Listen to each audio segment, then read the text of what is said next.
the DOGE process has gotten a lot of attention.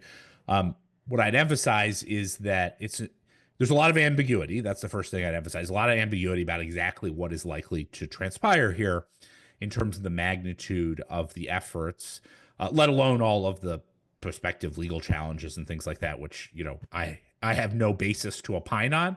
As a macro investor, I'm focused on the cash flows, and what I want to see is, are the cash flows changing or are they not changing? Because if they're changing, that has an impact on incomes and as a result on spending. And so far, what you see on the left-hand side is that there has been no change in the cash flows of the U.S. federal government, particularly on the outlay side, as a function of whatever the heck is going on in the DOGE process.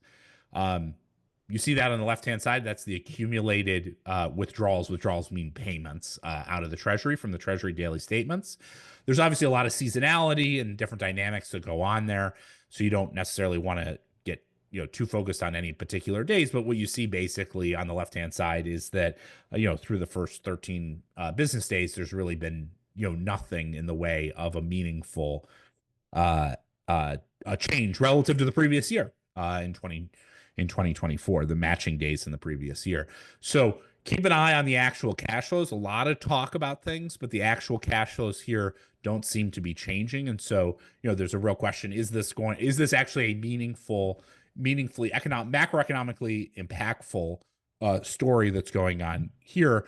There's also been a lot of talk about things like the buyout of the employee buyout, which the latest indications, it's actually there's not a lot of transparency in this. So there's some news stories that say something like 50,000 government employees took it. If you just take into consideration there 2.5 million government employees, give or take, 50,000 is pretty tiny in the scheme of the overall federal government. If you think like the typical quit rate in the U.S. and the overall U.S. economy is about 2% a month in terms of employees.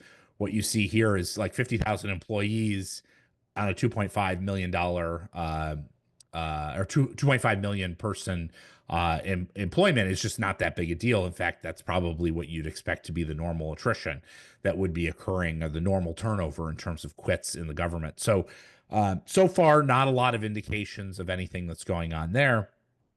Probably the only place that looks like there's been a meaningful shift, at least so far, is that payments through USAID, which is a couple tens of billions in terms of overall outlays per year, has fallen to zero. But we're talking about pretty modest stuff here in terms of the executive efforts to constrain spending, despite a lot of the campaign rhetoric. We'll keep an eye on it. Maybe it'll change. Maybe there'll be something more impactful. But when I look at these numbers so far, I'd say not much here, not much to really focus your attention on.